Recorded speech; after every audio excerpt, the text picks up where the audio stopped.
We're driven by the search for better. But when it comes to hiring, the best way to search for a candidate isn't to search at all.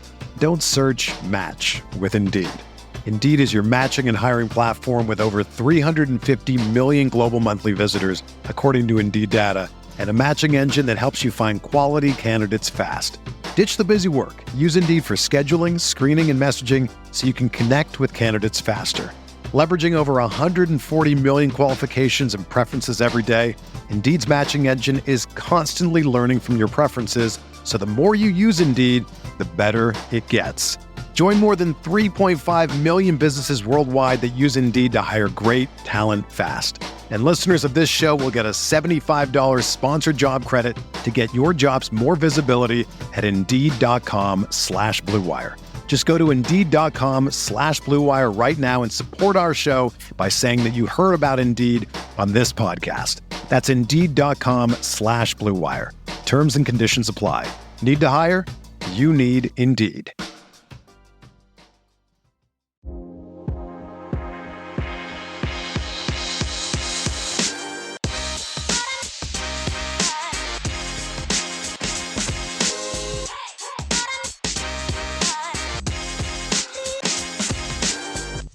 What is up, Cal fans?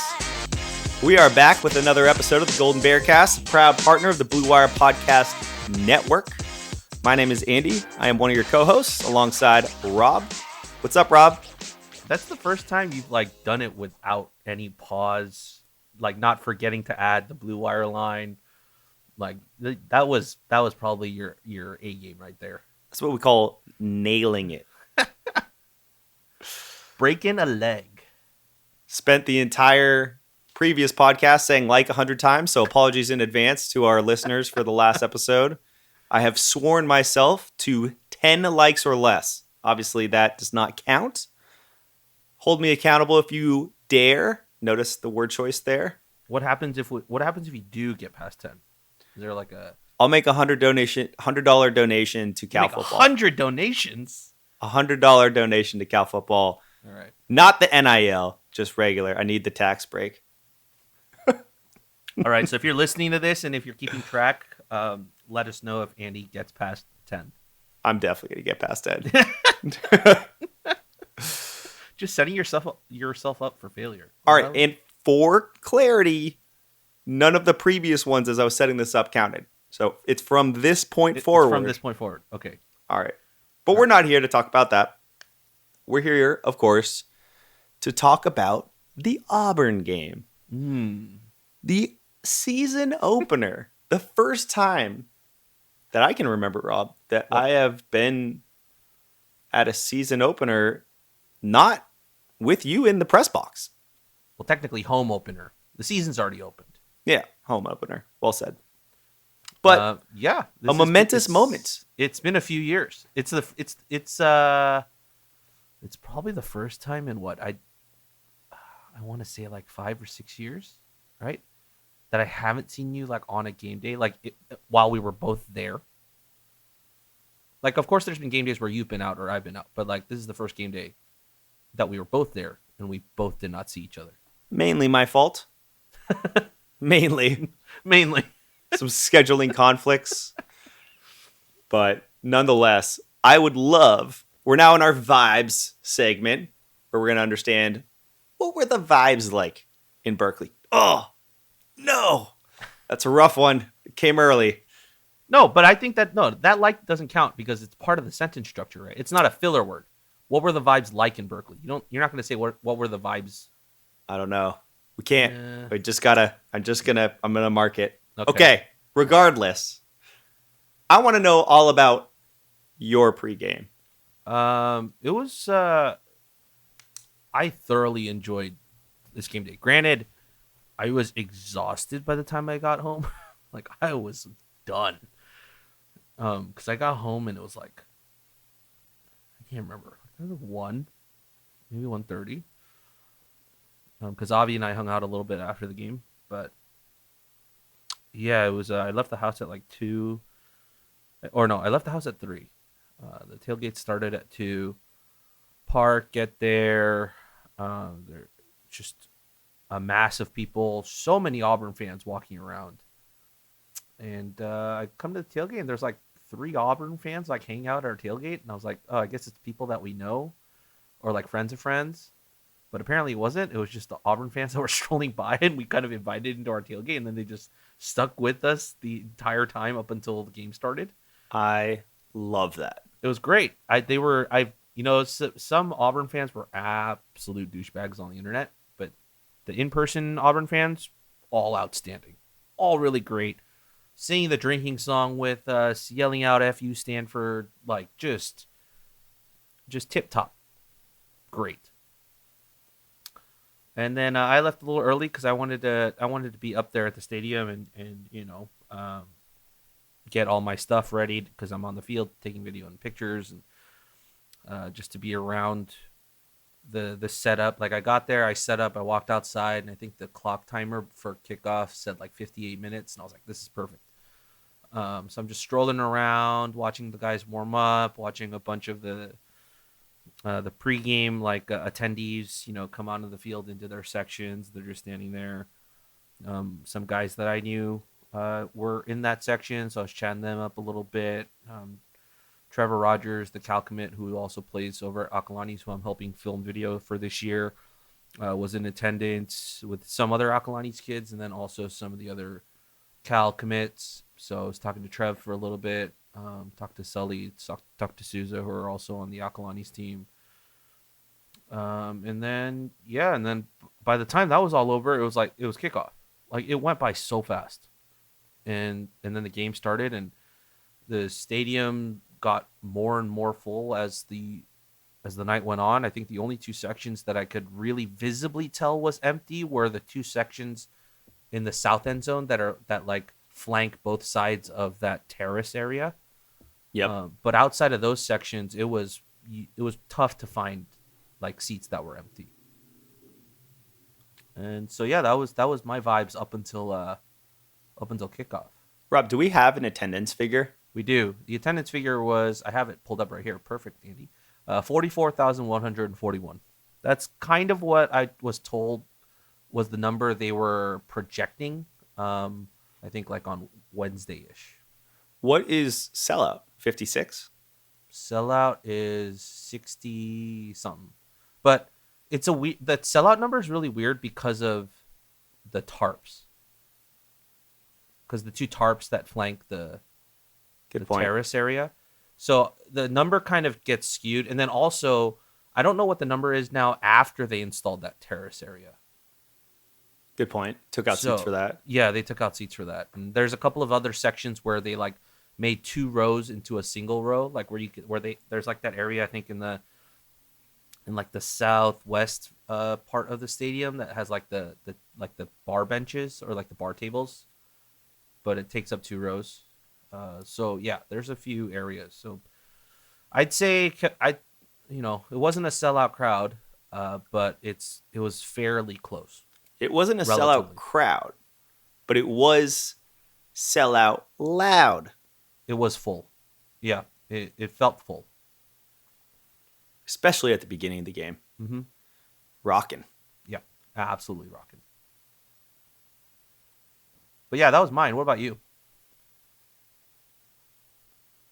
Mine was great. I'm going to shout out a friend of the pod, our good friend Anderson, who organized a group of 20 alumni from our fraternity to arrive at the absurdly early hour of 1 p.m. Good Lord. At Raleigh's. They started there, gathered everybody for a shotgun tour around campus. I think did 4 shotguns across campus, and then finished on the roof of our fraternity, which I was supposed to DJ. And I show up, and there's like 200 people on that roof. Oh my God. And so my stage fright was 10 out of 10. And I actually decided not to bring my DJ gear with me and bring my USB, which was the dumbest decision I have made in a long time. And so it didn't work out, but super fun. My dad was on campus. He came through. I got to know, in some ways, very cool to hear you talking about the Akalani's guys. I've gotten to know some of the active members at the house. I went to the career night, talked with them. And so it felt like a big reunion. It was so much fun. There was Auburn fans on the roof. Great to see everybody. Great to have that energy. And then I will say, very nice to not have to go into the press box. I rolled into that game at 7:30 on the dot. No responsibilities. Walked in, go to our season tickets. And let me tell you, my dad called this out. This was such a good call out. The script on the field was incredible. On the new field. Oh, yeah. So good. Yeah. They did such a good job, not only with the script of California itself, but my dad called this out once again, not me. The backdrop in which it's set is also very well done. Yeah, the color of the grass, like quote unquote grass, they picked out really well, and it contrasts really well with the colors of the blue in the end zone and the gold of the fonts. And I took a lot of photos, especially because it was full, and then season opener, home opener, and I have nowhere for those photos to go. You know, they just stay with me. You just gotta find a non-social media based photo site to put it up on. LinkedIn. Oh, good Lord. Andy, even I don't put up my photos on LinkedIn. Well, I think that gets us up to the game itself. So I'm going to turn it over to you. Yeah. Let's dive into the numbers and then into some moments. Sure. So Cal takes on Auburn. In their season opener, Auburn beats Cal 14-10. Cal scored first with a 39-yard Michael Luckhurst field goal, 13 yards, time possession, 3 minutes and 51 seconds. That was 9 minutes and 42 seconds left in the first quarter. Then Auburn scores on a 13-yard pass from Peyton Thorne to Jay Fair for Auburn to go up 7-3 with 11:50 left in the second quarter. Then the Bears answer again after they insert Sam Jackson for Ben Finley. Ben Finley had started the game. Jay Knott runs for a 14-yard touchdown run, 6 plays, 65 yards, and the Bears are up 10-7 going into halftime. No other scores happened until the final 6 minutes of the fourth quarter, where Peyton Thorne throws a 5-yard pass to Rivaldo Fairweather. That drive, 10 plays, 69 yards, and that would be the final score of 14-10. Auburn, 12 first downs, Cal 9. Net rushing yards, Auburn 136, Cal 110. Passing yards, Auburn 94, Cal 160. Total yards of offense, Auburn 230, Cal 273. Miscellaneous here is on fourth down, Auburn was 4 of 12, Cal was 4 of 18. Fourth down conversions, Auburn 0 of 1, Cal 3 of 6. Red zone chances was the big difference, with Auburn going 2 for 2 with 2 touchdowns in 2 chances in the red zone, and Cal going 1 of 4 with 1 touchdown in 4 tries and 0 field goals in the red zone. I think one of the craziest stats I remember seeing was, I think it might have been in the third quarter, related to the number of total plays in the red zone. Yeah. And I remember it being something along the lines of 28 plays for Cal and like 10 for Auburn. Yeah, I mean, yeah, I can bring that up in just a little bit for you, just to figure out just to wrap up some of the stats. Sam Jackson, 14 of 27, 126 yards, 2 interceptions, 1 sack. Jaden Knott, 20 rush attempts, 78 yards gained, 0 yards lost, 1 touchdown. Ashton Stredick, 8 carries, 26 yards.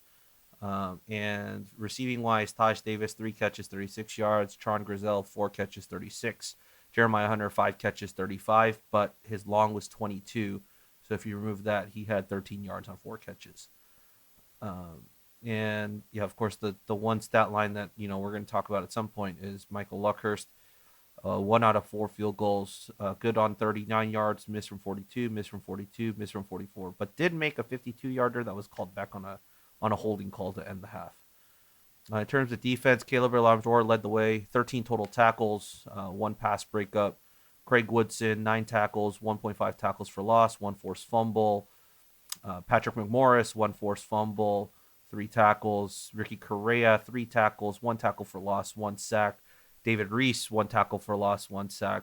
Derek Wilkins, 1 tackle for loss, 1 sack. And, of course, Noel Williams with the 1 interception. And that's it. I mean, to go back, Andy, to your point, just because we wrapped up all numbers, like if you look at the drive chart, like just Cal starts its first drive on the Auburn 35, its next one on the Auburn 33, then and then proceeds to start on their own in their own end zone or in their own half, and then of course you get another one starting on the Auburn 34, and then the last drive at the end of near the end of the fourth quarter because of that fumble. We started the Auburn 41. So yeah, that's 1, 2, 3, 4 drives that started within Auburn territory and ended with a total of 3 points. Not great. Not great. I want to start with very clearly the biggest highlight of the entire game, which was the drone show. Okay. All right. Fair enough. Wow. Okay. I didn't think you were going to lead in that direction, but all right. Fair game. All right. So what about that drone show, Andy? What about that drone show was so spectacular for you that it was the highlight? Well, I was shocked that the drones went before the Cal band to begin with. So that was my main thing. I felt super bad for the band and in some ways depressed for our future. Because the drone show was super tight. It was just substantially tighter than the guard stunts. And if you think about all the paper that saves, hey, great. I'm sure it requires a lot of electricity. But it was really cool seeing the formations that they were able to do. And then also when they were able to actually turn it to be more 3D-ish and shift it different directions, I just thought it was incredible. I honestly didn't even expect to talk about the drone show. I was just joking around, but I love that we're here right now. It was... Was that your first drone show? Yeah. Oh, okay. Okay. That makes sense. Was that not yours? That was not my first drone show. Oh. Yeah. The only other time I think I've seen the drones was the Super Bowl. The Super Bowl, the Olympics, the Winter Olympics. You saw those in person? No, I mean, but I've seen enough of like those. I've seen them in shows. So like, come on, no chance. No, and then also they did it they did it a few times for the A's over the last few seasons. And you've seen it in person? Mm-hmm. I've seen that one. I've seen the A's ones. All right, that makes sense. Yeah, it was my first in-person drone show. Yeah. Okay, let's go to the question. Where do we think Jaden Ott's health is? Well, good question, Andy. Because today they asked him they asked Coach Wilcox at the weekly presser, along with asking the same question to offensive coordinator Jake Spavital, and they both said he's day to day. They fully expect him to play, or they anticipate him being available. Spav mentioned that he looked good, looked fine in practice today. They said that, of course, today they kept him out of a few situations, but he's in good spirits. You know, and that was that. So I'm expecting him to play. I hope this is a game where, looking a little bit forward, it's a game that we're not going to necessarily need him to play, but it's really nice to hear that he's pretty much going to be ready to go. That is probably about as good of a report as you could possibly expect. Mm-hmm. Considering what had happened, yeah, 100%. I mean, just the vibes of that play, right? Like in the same vicinity and area of the Javed injury. Just if you've been a Cal fan for long enough and you've been to enough games at that stadium, I'm pretty sure the moment he was up in the air for most fans, like it was PTSD and just like time had stopped. It's like who put me back? Who put Stop me back? hurdling. Yeah. Don't hurdle. Yeah. Don't turtle. Don't hurdle. Those are our 2 rules for Cal football. Yeah, and what's it? Coach Wilcox actually had a really good answer about that. They're like, yeah, we don't teach that technique Those were his exact words. Like he said, it gets the oohs and ahs, but he's also said the moment you're in the air, like the possibility of something like this is happens, and Jaden's one of those guys that just wants to make a play, and so it's going to be a learning opportunity for him to stay on the ground and try and make his plays that way. So sometimes you have to learn those opportunities in ways that really hurt. mm-hmm. And I think while it was reminiscent of Javid and having been on the sideline for Javid's play, that was not close to it as much as it looked similar. Yeah, it wasn't as high up in the air. The landing wasn't as bad, but There was no seizing. Yeah. Like, there was a little bit. Oh yeah, there was no seizing, but he did lock up. But yeah, anyways, just thank God he's fine, and it wasn't as severe as it might have looked to be. what did you think about the opening play by Sermon? Because from our angle, it was very hard to tell what had happened. It truly looked like Yeah, the quarterback was out of bounds, and I honestly couldn't even believe that they were reviewing it. And then after the game, of course, you could make the argument of, wow, they took points off the board. yep. From your perspective, being on the sideline, on the field, did you have a good angle of that play? This is hilarious. So I was on the Cal sideline in that end zone that he runs into, right? So I'm not behind the end zone. I'm like right in front of the pylon that leads on the goal line.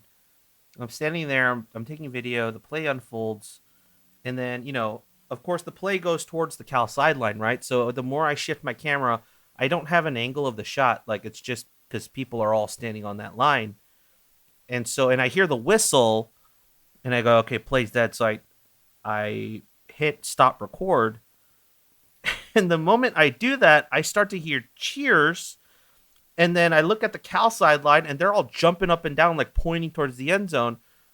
And so I immediately hit record again, and I zoom out my camera, and lo and behold, right in front of me, you just see Jackson Sherman just running down the sideline. And then I'm looking through my camera, like my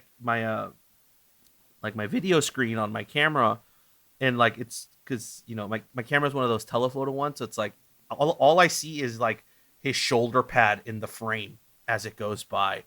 And then I turn, I look up, and I see he's like in the end zone. So I have a video of like all of them celebrating. I have a video of the snap of that play happening, but I don't have anything of the actual like fumble itself. Because I didn't have a vantage point. But I did rewatch the play afterwards, and I was talking to Avi about this too. It was definitely a referee F up, because you can't call that whistle there.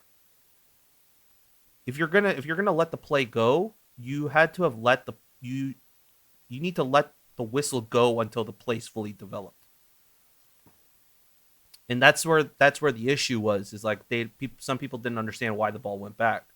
But it's because when you watch the replay and you listen to it, the ref blows the play dead right after the fumble happens. So because you hear the whistle, you're not allowed to advance the ball. It's a dead ball at that point. But because the fumble had happened prior to that whistle, the fumble was reviewable and then called as a fumble. It's unfortunate, but I can also see from that official's perspective, with the quarterback's back towards the referee going out of bounds, the whistle anticipates the expected play. Right. I can't say I've seen a lot of plays where a fumble happens that closely to going out of bounds without some form of a big hit. I would agree with that, but it's just, if that was the case, then the whistle should have come earlier. I agree. It was a late whistle, but I think that the late whistle was actually in reference to the first action, like play and action, rather than them blowing it dead. I think you're right. I think you're right. But it's just it happens so quickly. But that's why if it's an out of bounds play, you can hold your whistle back a little bit longer. That's my take. I also agree with that. I If it see was on the both field of sides play, of it's it. different.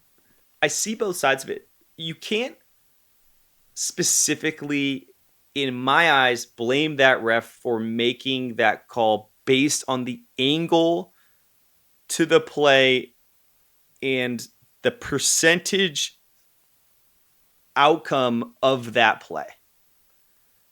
But you can certainly assign blame for the ref taking an action that I believe wasn't, to your point, wasn't totally necessary.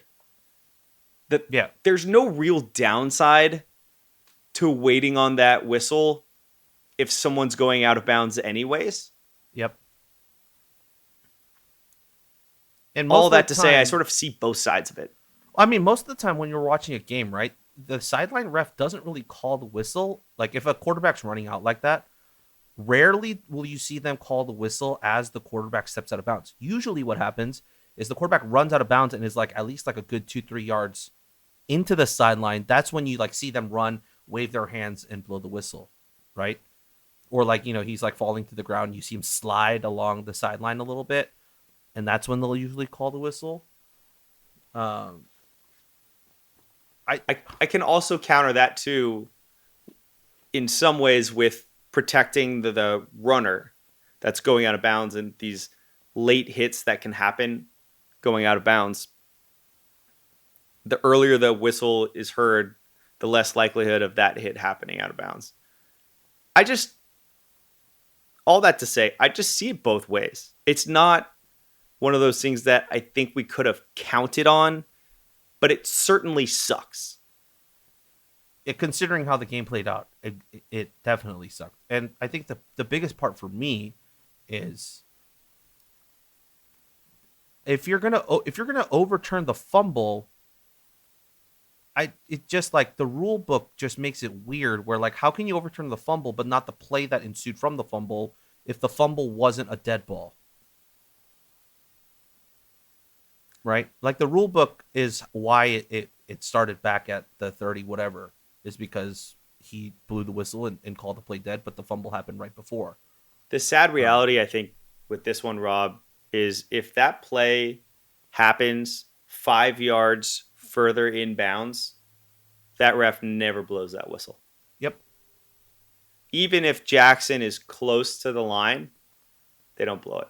Nope. It had to have happened exactly how it happened in order for that ref to feel compelled to blow it dead. Yep. And that is a microcosm of what it's like to be a Cal fan. It's a game of inches, my friend. A game of inches. Well, let's do a couple other moments that stood out to you because I am very eager to get into the great debate. Yeah. Some other moments. I mean, I think the moment where I felt that we were going to lose was the 3rd and 17 catch. That was just...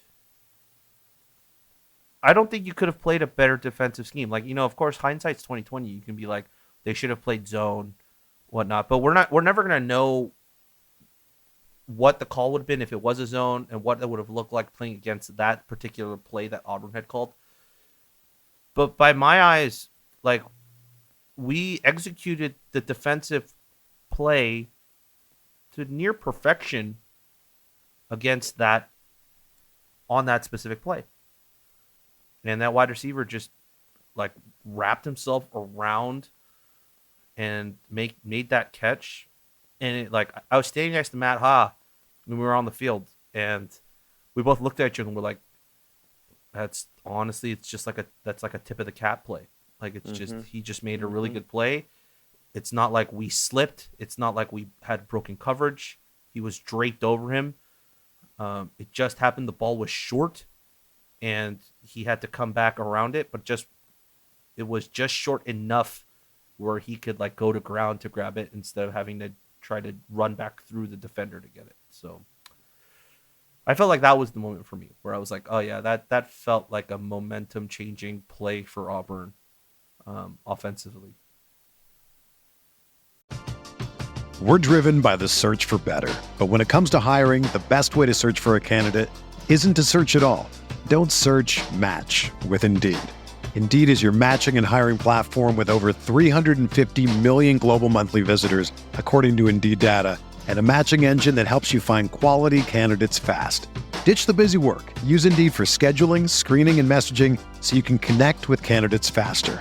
Leveraging over 140 million qualifications and preferences every day, Indeed's matching engine is constantly learning from your preferences, so the more you use Indeed, the better it gets. Join more than 3.5 million businesses worldwide that use Indeed to hire great talent fast. And listeners of this show will get a $75 sponsored job credit to get your jobs more visibility at Indeed.com/Blue Wire. Just go to Indeed.com/Blue Wire right now and support our show by saying that you heard about Indeed on this podcast. That's Indeed.com/Blue Wire.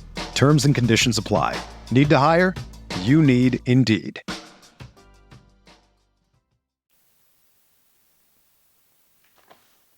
I think you could gesture to say that this game was relatively boring.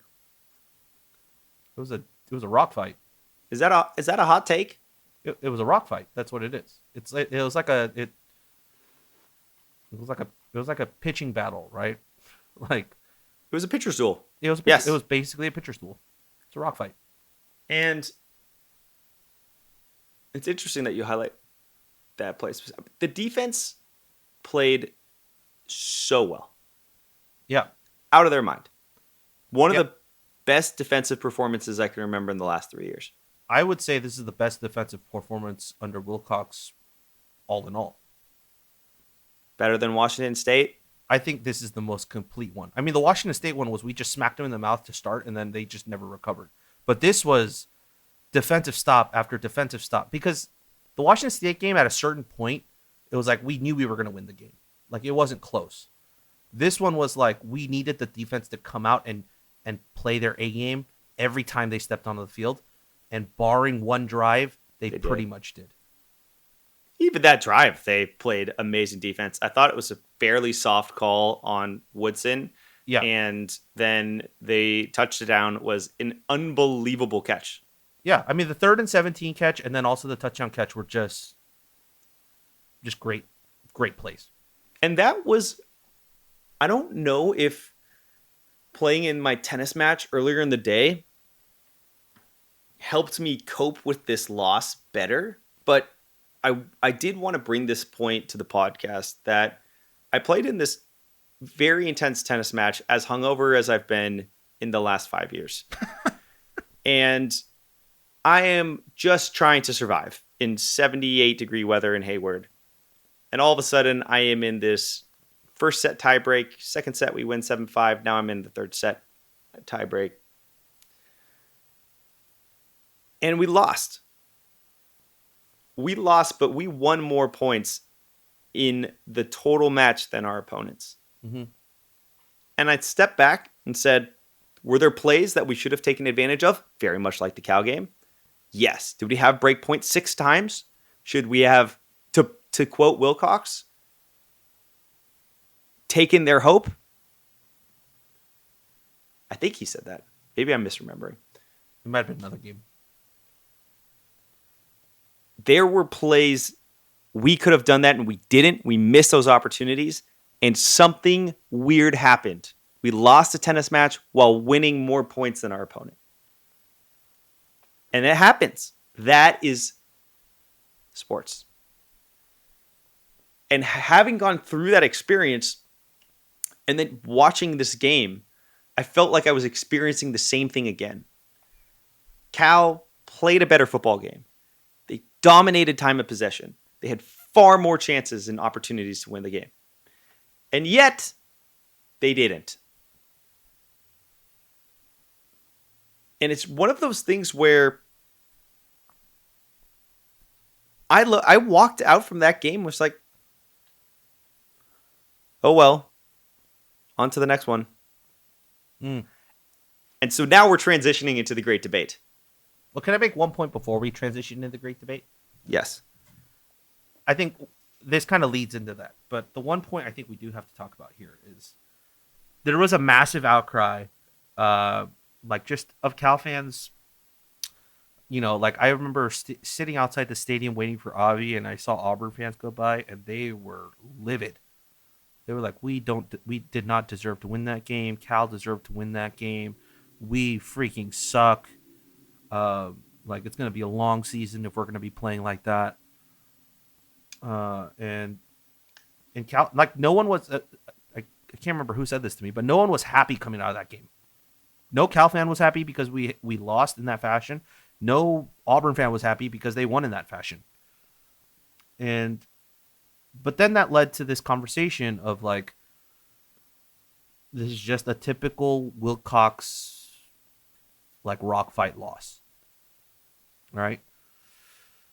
And I was trying to figure out like, why do I feel different about that particular phrase this time around compared to other rock fight games that we had lost?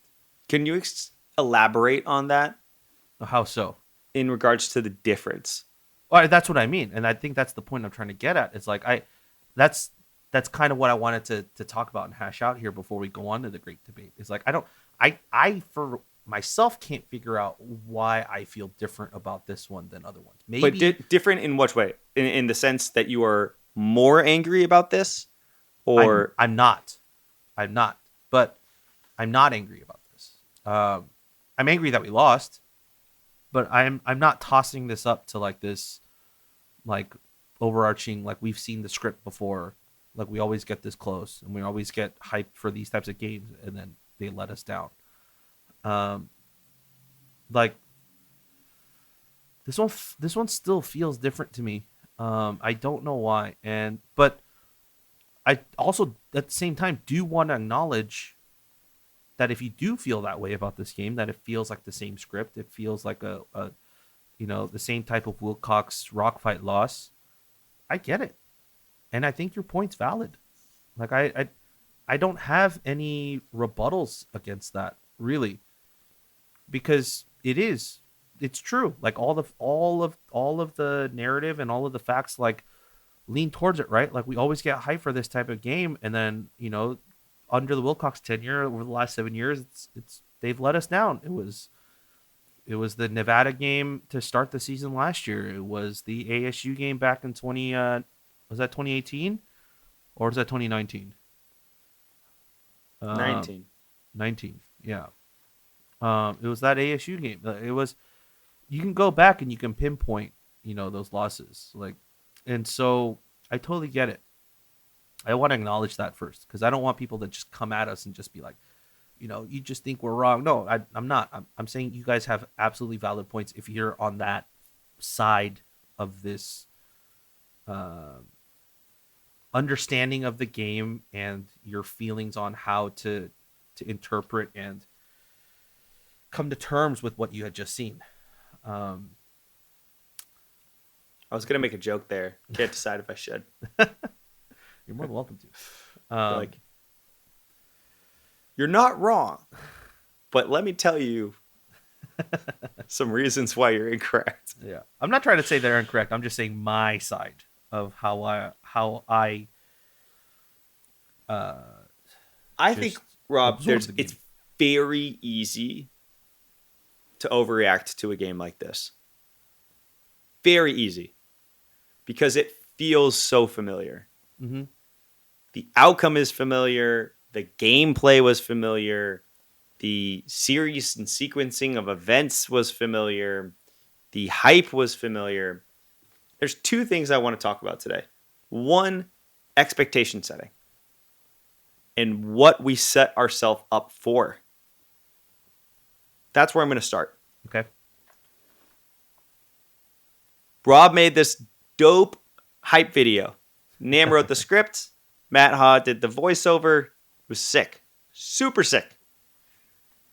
The forgotten Cal team rallying together that was left behind to showcase what they were against an SEC opponent who potentially was overlooking the matchup.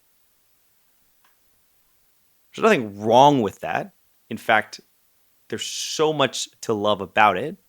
But I also think we have to acknowledge that when we hype ourselves up, our expectations might go a wee bit higher than they should. Yep. And it's not that this season can't be that season. I'm not coming off of my 5-0 start. I have to come off of the 5-0 start. I'm not coming off of my optimism for where this season can go. We have to remind ourselves that the second game in the season, while yes, the narrative and the happy streak was very real, it's the second game of the season. It's a non-conference game. The only way I come out of this game and say we need to fire our head coach and fire our offensive coordinator is if we have national title hopes on the line. And I am as optimistic as they come when it comes to Cal football. And in no world did I expect this team to make the college football playoff. In no world was I expecting an undefeated season. There's a reason why for years I have felt like the non-conference schedule, there was no benefit to scheduling a challenging early season game. Your team, you don't know enough about your team. You don't know what you're going to look like. Fall camp isn't a good enough measure to understand what you really have and what you really don't. And then as time has gone on, what has happened that I think is a pretty interesting evolution is that you almost aren't punished for blowing an early non-conference game now. And I think it'll continue to evolve that direction where non-conference scheduling becomes very important because now you have 12 teams that are making the playoffs. Before, you didn't want to risk a loss because one loss could mean the difference between you being 5 and 4 and being left out and being in. But as it's expanded and then also national attention has gone towards strength of schedule, there's been a shift. You don't have as much to risk with losing that game. Perfect example is Oregon last season getting smacked by Georgia. What were all of our reactions? Oregon's going to suck. Dan Lanning is garbage. How could he be a defensive coach and give up that many points? Any of those. Bo Nix is terrible. How did Oregon end their season? We can't make these tremendous judgments on week 2 in the season. It's the same reason why I'm not going and buying a Vegas bet for the Niners to win the Super Bowl. We don't know what the Steelers are going to be. We don't know what the Niners are going to be. They looked good in week 1. It's week 1. It's a long season. So yeah, we lost in week 2 to Auburn in a defensive grinder style game that felt familiar. But when you step back from it, there was a lot that was different. The mentality was completely different. Let's focus on ASU. ASU has been brought up a lot. What happened in that game? We were forced to go to a different quarterback. Actually, let me backtrack from that. I don't want to use that example. Let's go to North Texas. Or why don't we go to Nevada? Nevada, we go in that game, we get an early lead, and then the offense disappears to the most futile version of itself possible. And we made 0 adjustments, we made 0 changes, and we kept doing the same thing over and over again, hoping for a different result. That was the Nevada game. I remember it crystal clear because I was there. I was in the press box. Very clear. We did the same thing. We made no adjustments at halftime. We had zero success, and we lost the game, turtling our way to a loss. This game was not that. We started Ben Finley at quarterback. We didn't see what we liked after the first quarter. We put in Sam Jackson. That is unheard of in the Wilcox era. Unheard of. Taking Chase Garbers out of the game to put in a backup because our offense wasn't doing anything. How many times, Rob, was I asking for that? Too many. All the time. I was in love with the backup quarterback. And here we are, and we saw that. For better, for worse. I don't even know if that was the right decision. It worked to get a touchdown. And then Sam Jackson missed a lot of reads. Jeremiah Hunter, to your earlier point, that is unacceptable, the number of looks that he got. And not a single deep ball. We never tested them deep. It was shocking. Sam missed those reads. Sam missed those opportunities. And I don't know if Ben Finley would have hit them. But it doesn't matter. We made the change, and then we went with it, and we unlocked something different. How about the fourth down in our own territory? Never would have seen that a year ago. Never would have seen that 3 years ago. Never would have seen that 6 years ago. That is a difference in mentality. There's a difference in approach that you're actually seeing. It didn't net out to the result that we wanted, but it wasn't the same way that we got there. And so I don't walk away from this game thinking same old Wilcox with an offense that couldn't get it done. We ran up against an Auburn defense that looks pretty good. And guess what? It's week 2. So everyone being like, oh yeah, Auburn looks bad. Maybe. We don't know. It's week 2. I don't have much to say to that. I mean, like, look, the point I've been making, and we've had this discussions with the writers and the staff over the last 48 hours. But like, as you said, to add to your point about it, like it's week 2, right? And if we want to look a bit forward, in if you want to look at this game or the North Texas game as that's how we knew this season was going to go the blank that it did. There's one or two options here after week 2, right? Either the North Texas game was basically like our Arizona game last year, right? That one offensive explosion, everything's working fine. We're kind of excited maybe we had turned a corner. Or this game is the Nevada game from last year. From 2021. Where the offense is anemic, can't get itself together. The defense bails you out enough times, but the offense still can't get it together multiple times. And that was how our offense was for the rest of the season. But as of right now, and of course there's the third option of all of this is nothing, and our offense actually turned out to be great and our defense turned out to be elite. We won't know. And honestly, from my perspective, I can't put a finger on the pulse of what this team is going to look like in 2 weeks' time when we even go to Washington, because the 2 games we have played so far are so freaking Jekyll and Hyde, opposite ends of the spectrum. It's so different. Remember what we were talking about last week, right? The talking points from after being North Texas were, is our defense not going to be as good as we thought it was? What are all these broken plays? What is happening here? What happened? We cleaned it all up and we played an outstanding game against, maybe not the best offense in the SEC, but we're still playing against offensive SEC athleticism and body sizes. And we locked them down.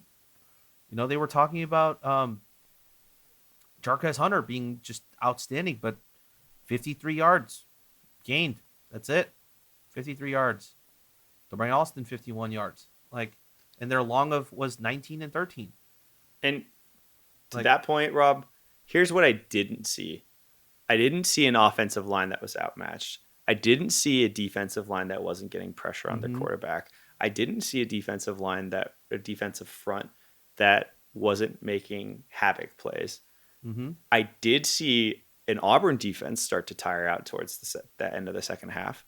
And I saw Cal not nail down some execution that they should have executed. Yeah. And I think the last point I want to make is, we talk about the Cal side all the time, and we talk about our guys and, this guy didn't perform or this guy did perform and so on. But we have to also give it's a game of two teams. Like, we have to give credit to some guys on the opposite side playing football. Like, they play Division I Power 5 football just as much as our team does. And we might, as just from a Cal fan perspective, might have overlooked some of these guys. Like, the one that comes to mind, of course, is their defensive linebacker, Eugene Asante. Like, that dude's going to be playing on Sundays. He was not on the list of, like, for me, of like, oh, we got to watch out for that guy. Because the other middle linebacker that they had was out for the year. They announced, like, I think on Thursday. Or at least for a few weeks, after going surgery on his hand. But this dude was flying around. He had 12 total tackles, 1.5 tackles for loss, 1 sack, 1 pass breakup, and 2 QB hurries. Like, he balled out. And it wasn't a person that we expected at all, at least from from my analysis of it. Maybe other people did. And I think the big thing, like, about people talking about our wide receivers, like Sam and Ben, like, missing guys deep or not willing to go deep. Like, my take on that was we didn't have much separation for them. Like, let me take a step back. Of course, they missed some reads, and of course, they missed some chances in one-on-one opportunities. But there were a lot of times where Auburn's defensive backs were good. Like, they were joined to our wide receivers at the hip, and there wasn't much room to throw to those guys. So, like, you have to acknowledge, like, Auburn playing just better than what we might have expected them to play, and maybe that's exactly how we should have expected them to play, just being an SEC team. And our guys just not being able to get the separation. And, like, I think Spav talked about that today in his presser. He talked about our guys just not being able to win the one-on-one battles. And that led to them going into the game thought that there were going to be some places where we could win one-on-one battles, and they went with that early. Clearly that didn't happen, so they tried to adjust.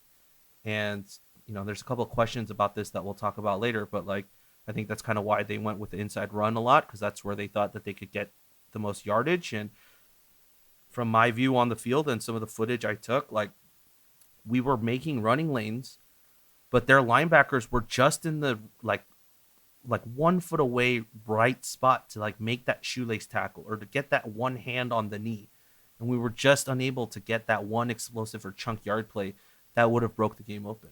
And then, as all coaches say, it's a game of inches, and we certainly weren't able to capitalize on it. And Auburn's athleticism was. There's one play that I think with Sam in particular that challenged me the most in regards to my reaction to it, which was the 4th down play. Because the 4th down at the very end of the game to go for the touchdown. Yeah. Jeremiah was wide open. And that, to me, that play was set up for Jeremiah Hunter. It was not to go for the end zone. You didn't need it. You still had the first down available. They ran. Wasn't that 4th and goal? Was it 4th and goal? No, I don't think so. I'm 99% sure that Jeremiah Hunter is standing at the first down line on that play. You're talking about the one that ends up in that interception in the end zone, right? Yeah. Yep. I'm challenge me if you like. I'm pretty confident on this one. I think you're right, but I just remember having a conversation with someone and someone thought it was 4th and goal. But no, you're right. It was 3rd and 19. And then we throw to Tron for a 6-yard gain to the 18. And it was 4th and 13. And we ran Mhm. Jeremiah. Who was the other receiver? We ran. I remember. We ran trips right. So it was 3 wide receivers huddled on the right side of the field, and then it was like 2 guys on the left. And So we were 5 wide. it was either 5 wide or 1 back. Yeah, The play goes to the left. the play goes to the left. Yeah, We ran a route that I thought the read was on the safety. That Sam is supposed to drop back and read either if the safety drops down to Jeremiah on the let's just call it an in. I'm not an expert here. Then if the safety drops down on Jeremiah, then you go for the one-on-one matchup in the end zone. And if the safety stays high, then you take the first down with Jeremiah. And it gives you those two options. That's my best uneducated guess as to what they ran. And they got it. And Jeremiah was by himself at the first down line. Yep. Uncovered. and he went for the end zone. And he went end zone. That was the one where I was like, that read right there really hurt. Yeah. The interesting thing when we talked to Spav today that he brought up was someone asked him, like, looking at the game, what's the percentage like difference between you maybe wanting certain plays back versus the play was there, just the execution wasn't there. And he didn't really go into the numbers, but he did say he's watched the game enough times over the last 48 hours, and there's 3 exact plays that he wants back. Like, he would call something else if it was right now. Everything else, I think he was fine with. And we were trying to figure out with the writers. 3? Yeah, we were trying to figure out with the writers like what 3 it was.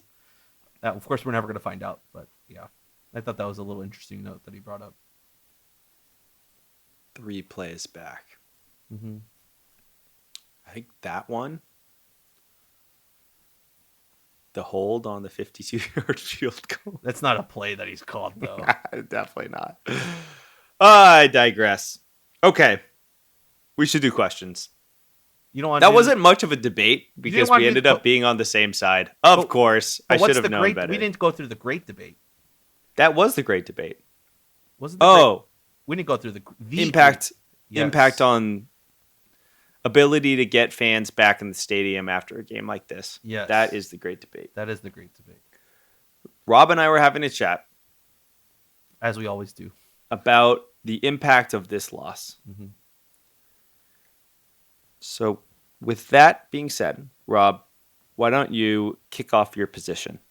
Well, I think basically what it ends up being is I was on the side of, from an average stand perspective, this is going to feel like that ASU Friday night game weekend where the hype built up, you go to the game, and then you lose like that, and you basically lose those types of 50-50 fans the rest of the season.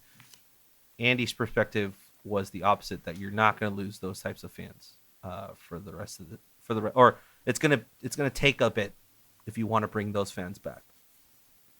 It's going to take a few wins to do that. So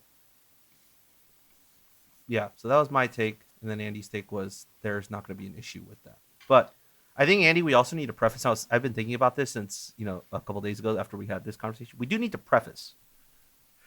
The two of us are not average fans. Like we're trying to think of what the average fan would do, but we are beyond the point of just being an average fan. Very true. So like we can't neither position comes from a place of we understand what the average fan goes through. This absolutely. I can only suppose what it might be. Yeah, and we are the diehards. And so so this debate is hilarious. Like, we're speaking on behalf of fans that like come to the games and don't even know the name of the quarterback, whereas most of the time we know basically our roster top to bottom. This is true, but I sat at the game with my buddy from high school who did not know a single player on the team. All right, so what was it take? Do you think he'd come back after that type of game? He lives in New York. That's a little tough. A little tough. Yeah. But I didn't get the sense that he had a negative or a non-positive association with that experience. Okay. Was it ideal? Would it have been more fun if Cal had scored more than 10 points? Absolutely. But it's when I think about the average fan, we also, to your point, Rob, I try to force myself to think outside of how I think about it and what does the average fan care about? And the things that I think we care about and those that are on the blog and making comments care about are things that the average fan doesn't. And so when we say these things like we'll never get the average fan back with this win, we've lost their faith for good. I don't think the average fan cares. They don't go with the expectation that if Cal wins this game or puts a product on the field that is as competitive as possible, that locks me into some level of fandom that is beyond what my fandom is. There's a lower expectation threshold.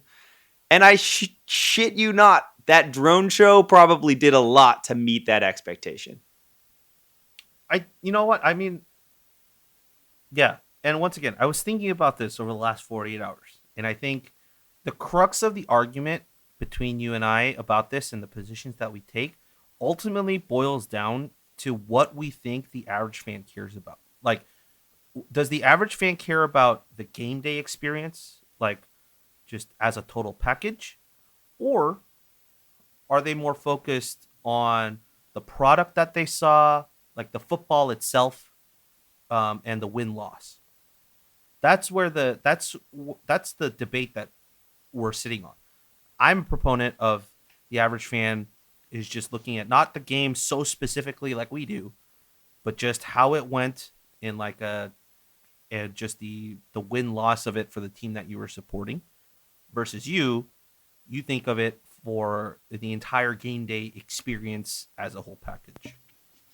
You've had Wendy's nugs dipped in sauce, but have you had them covered in sauce? Wendy's new saucy nugs take the crispy and spicy nugs you love and turn them up to 11. Choose between flavors like buffalo or honey barbecue, garlic parm, or if you're a real heat seeker out there, you can try spicy ghost pepper, only on Wendy's signature spicy nugs. Listen, I'm going to dare you to do it. I dare you.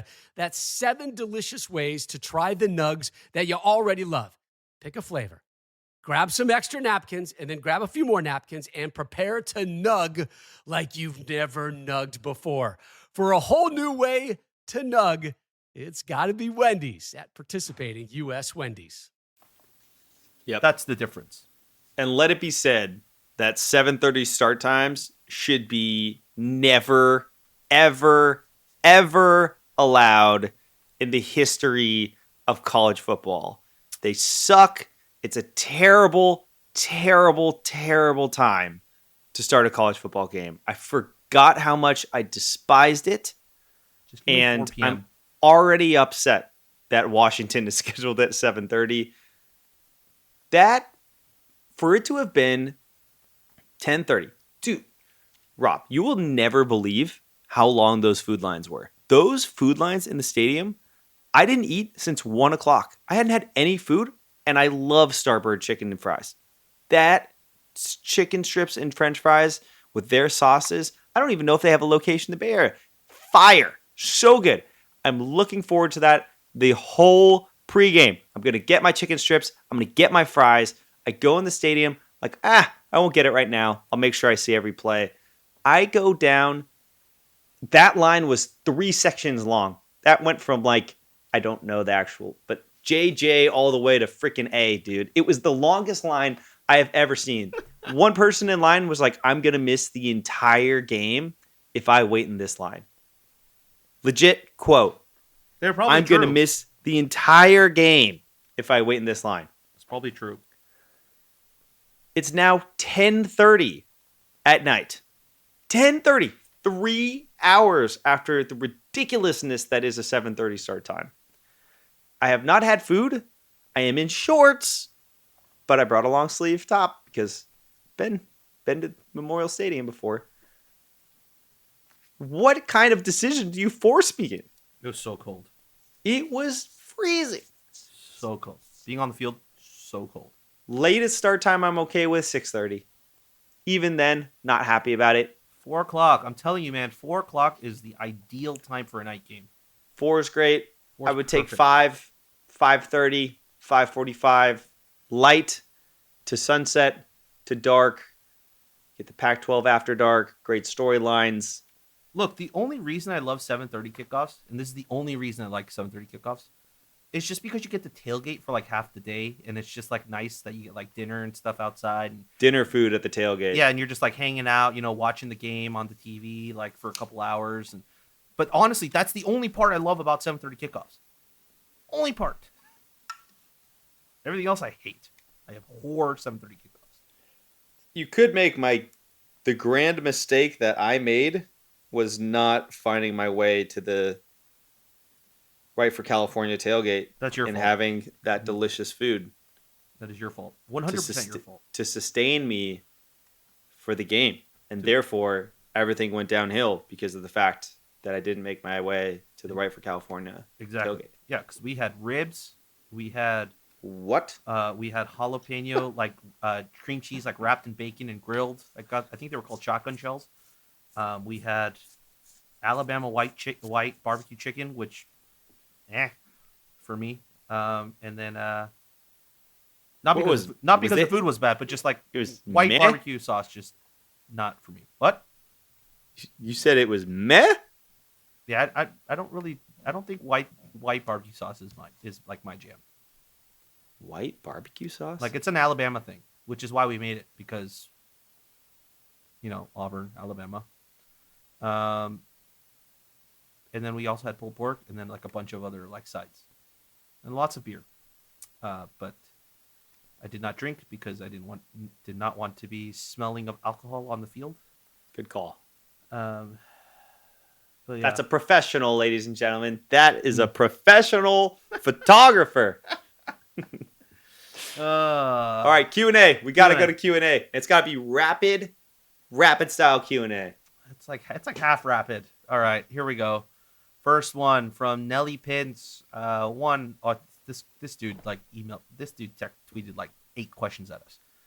First off, how's Jaden? He's fine. I think he's playing. Why no bootlegs? I don't think that was a part of the game plan because I thought okay. And I'll answer as many of these as I possibly can. Why so few sweeps? What about 2 tight end formations? I think the bootlegs and the sweeps and the 2 tight end formations. I think they were worried about the speed on the outside of Auburn's front 7, which I think was a right call, which is why they went inside, which is why the running lanes were there. And if you rewatch the game, the running lanes are 100% there. It's just those outside linebackers were a lot faster than we thought they were. Mm-hmm. And they were getting inside and crashing down into those. So yes. Why not try Ben again late in the game when Sam's passing was off and they weren't running anyway? I kind of agree with this point. I thought maybe that to start the second half, you would give Ben another drive just because you could walk through maybe some of the tape from the first half with him at halftime and see if his arm could maybe open it up a little bit. But I'm not mad that they went with Sam for the rest of the game. Why no big shots down the field? I think we kind of talked about that. I don't think there were some that were missed, but a lot were just covered, and it was the right call not to take those big shots down the field. Who's Luckhurst backing up now? There's an or next to him and Mateen, so we'll see who kicks this week. I feel terrible for the kid. Absolutely terrible for the kid. Why can't we have nice things? We do. We just tend not to focus on them. I love that answer. It's Yeah. so good. I do want to talk. I also agree. Ben Finley versus Sam Jackson. You all know that I'm a big Sam Jackson fan. By the end of that game, we needed someone that was making the right reads. Sam wasn't doing it. However, this is the problem with two quarterbacks. Yep. But they have said Sam is the starter, and they're practicing with him as the starter. So they're trying to make it not two quarterbacks. Good. All right. Is there any other questions from that one that you want to talk about? Nope, you nailed it. Okay, cool. Tyler sent us a question. 2 random ones beyond the obvious Wilcox question. How many night games can we expect in the ACC a year? A lot. Andy, you might have a better one for this one. But he asks, advice for my UW bachelor trip. Is it a bachelor party? I think it's a bachelor party in Seattle, and they're going to the UW game as like a part of that weekend. Figure out a way to get on a boat. You got to get on the boat before the game. You got to do it. A sailgate, as they might say. Yep. Got to do it. I don't know if that's on the sailgate.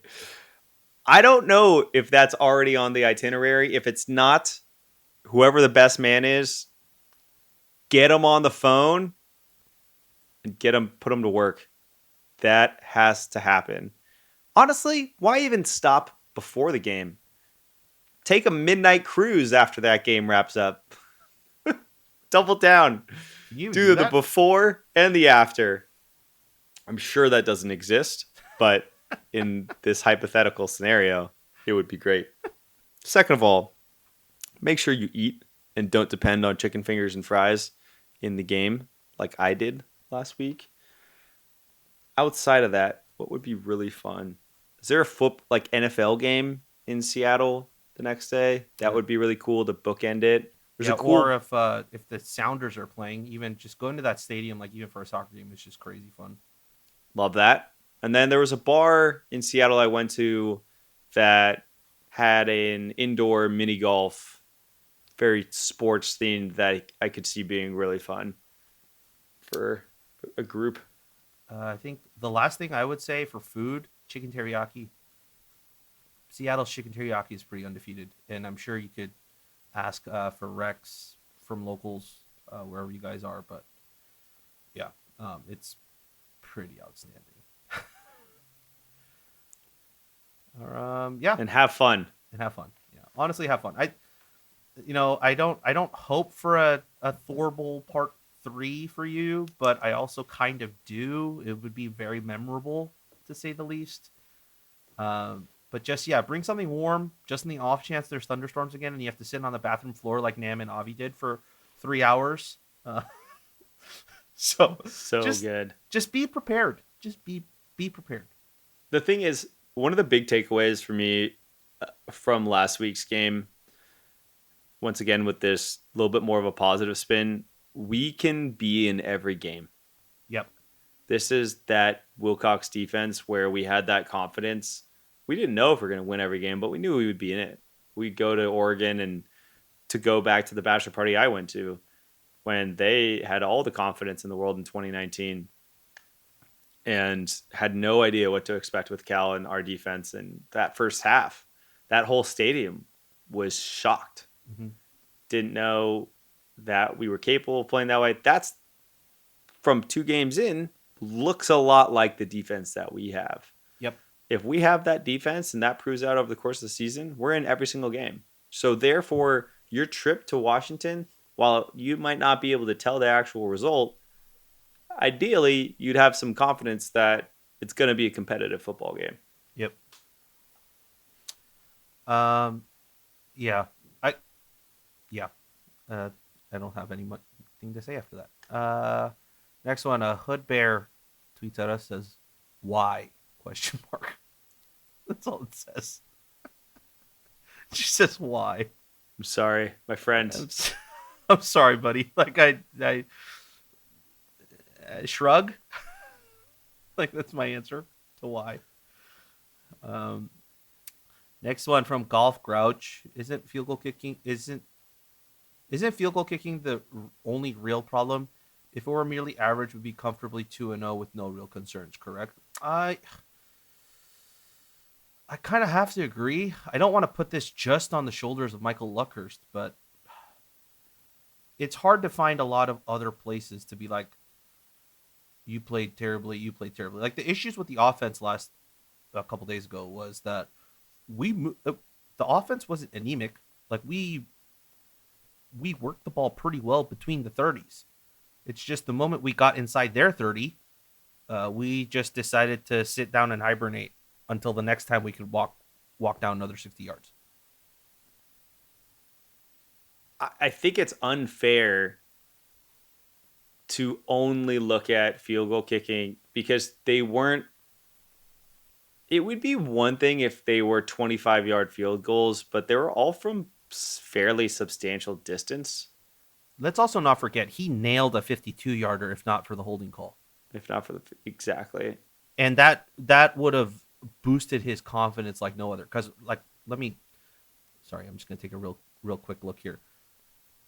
That was at the end of the second. If he had made that 52-yarder, he missed the next two in the third and the fourth. And every specialist I talked to, it's even from long snappers all the way to kickers and punters, it's about confidence. And the videotape I have of Luckhurst making that 52-yarder was just like this. He looked elated. He looked relieved. Like it felt like a turning point kick for him to nail that 52-yarder. But after that, and then, he goes back out there in the third with a minute to go in the third and misses the 42. Goes out there in the fourth with 11 minutes left and misses a 44. Like I tweeted this out too. Like sometimes we forget these kids are 18 to 22. Like, dude, and those aren't gimme field goals. Those aren't gimme field goals. They're not gimme field goals in college football. I hate to say it, but like 40 to 50-yard field goals, those are not the ones. Yeah, and plus this kid is like, it's like it just, that last miss particularly looked bad, that last kick, and I just can't help but wonder, like it because once again, all the kickers that I talk to say the same thing. It's about confidence. His confidence is in the gutter right now, and I'm sure it got worse after he missed the one in the third quarter, and it's even worse because he knows that if he had made at least one or two of those, we win this game.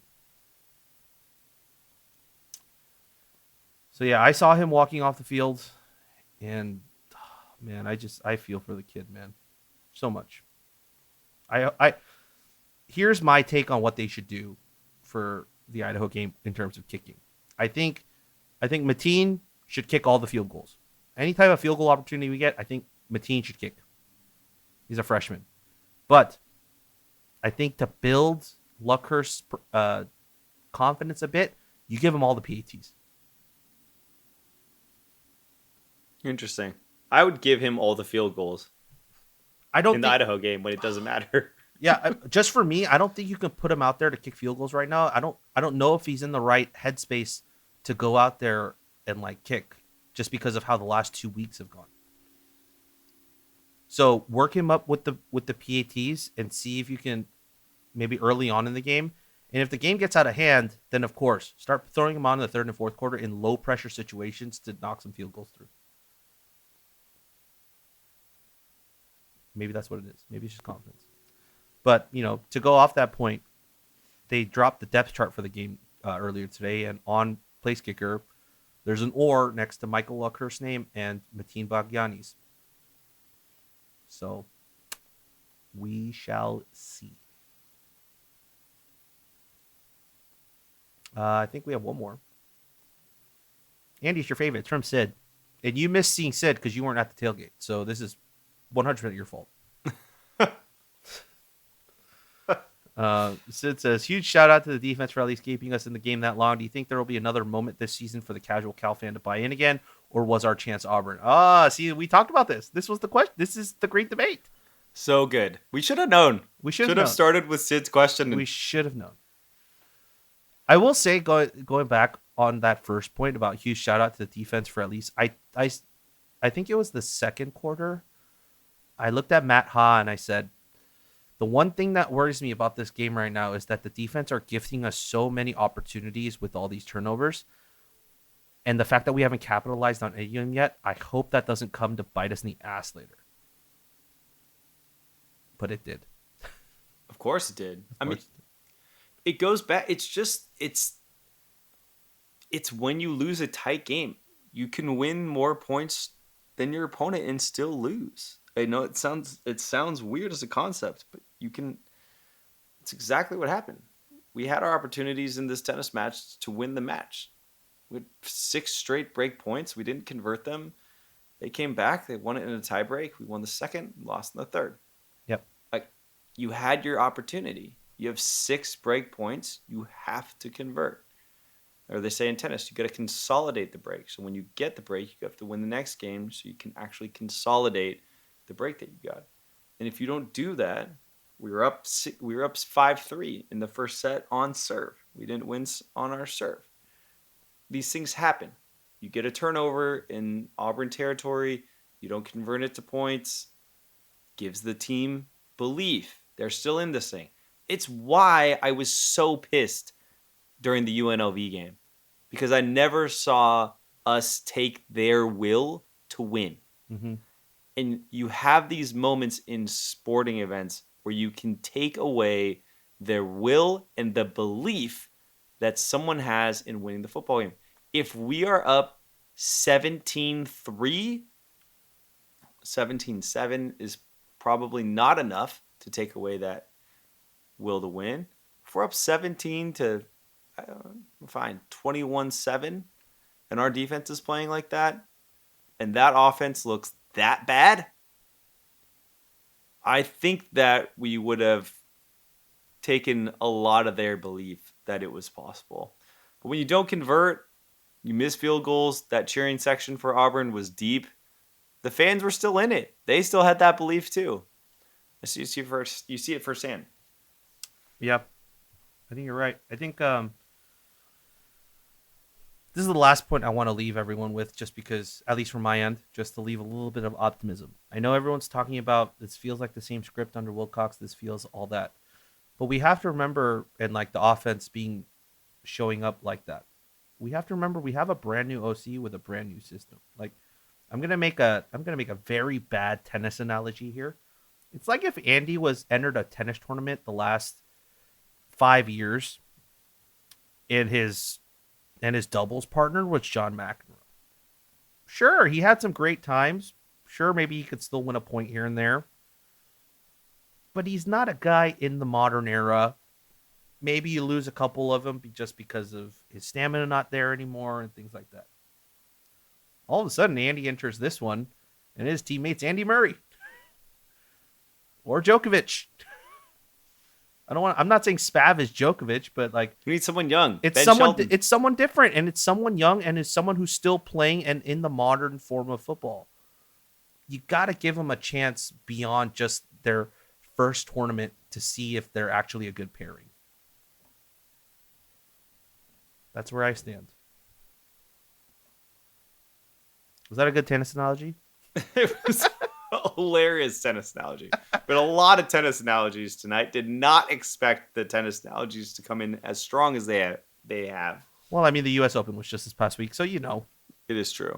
we have to keep it going a little bit. Shout out Coco. Shout out Coco for that great game. Love Coco. Love Coco. But yeah, that's it. What about you? What are you going to leave the listeners and the Cal fans with?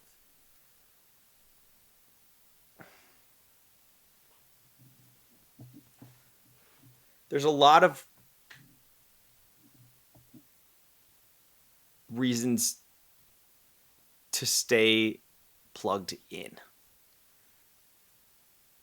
And we just live in a different time where it's super easy to latch on to previous narratives and let group thought override individual intellect. I think a lot of the people that hop on first thing to be first to say we need to fire Wilcox, it's year 7, shouldn't be dealing with this stuff, I don't really identify. I have a hard time identifying with that. Because to your point, Rob, what does year 7 even mean? Do people say that at Alabama with Saban when they lose to Texas? It's year 23. He shouldn't be losing to Texas now. I mean, it's a hilarious comp, but like also not a good comp. No, not a good comp. Not a good comp at all. I get it. You're waiting for somebody to realize something. You want them by year 7 to have established themselves with an identity. Have we not? I would challenge that. Have we not established ourselves with an identity? Do we understand what this team is about? Are we aware of where we will compete and where we have vulnerabilities? We do. We just need the freaking coin flip to start landing our direction. And the way we do that is, to Wilcox's point, angry Wilcox in the presser. Never fails. It's on us. It's about execution. They'll rep those plays in practice so they don't happen again. But that game was 1 or 2 plays away from Cal winning easily. It didn't happen. But don't mistake the outcome for similar gameplay, in my mind, because that was a different coach. That was a different willingness to try new things. It was a different offense. It didn't work out. Whatever. It's early. Reset. Go beat Idaho. And then we'll talk about Washington. The best words from Andy, you know. And if I want to make a little joke here, hey, if it doesn't work out, Cal basketball's back, baby. The hype for that is real. Mark Madsen with a 5-star in the building, on the field. The vibes are back. The vibes are good, Rob. The vibes at Haas Pavilion are great right now. But all right, that's for a few weeks from now. But that wraps it up for us here on the Golden Bear Cast. You can find us on... Oh, what do we got? Personal tally. Ooh, personal tally. What is it? How many likes? I had myself at a self-reported 8. Yeah, but we need an auditor for that. A self-reported 8. Yeah. Somebody tweet Rob. Yeah. And if it's over 10, I'll screenshot an email with my donation and have I'll post it. Rob post it out. Yeah. So we need an auditor. Whoever's listening, please do that. But in the meantime, you want to find us, you've already found us. But if you want to get in touch with us, you email us at goldenbearcast@gmail.com. You can tweet at us at goldenbearcast. You can find all our written stuff over at riflecalifornia.com. And I think that's about it. Andy, got anything else? Go Bears. And as always, go Bears.